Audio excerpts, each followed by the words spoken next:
Yang bisa second Hane Sandika Pangaletika Hante Habata Hene Urang Pa Ubaklem Aker Beya Bei Tang Ha Ubila Kakiat Kalem Takakan Raka Jengah Ubila Yang Lakmi Lepas kan ngadang di nyembang hasirat ngayai pawang si ngakwai doka si ngakwai doka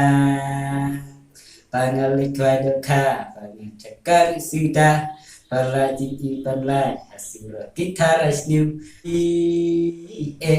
ngakwai dekat si lele kita setelah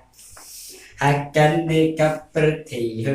kapa berketilah het ma pi arsni sausni la la jeta iwei kau te pile saran yang bisa madam bercisi arsni sausni kapa kalai lai lai kam lele tidak setianya kam lele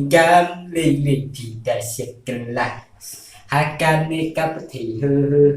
kabar pun kenti lala het ma pi asi sasni ngalai jeda iwei kenti pile saran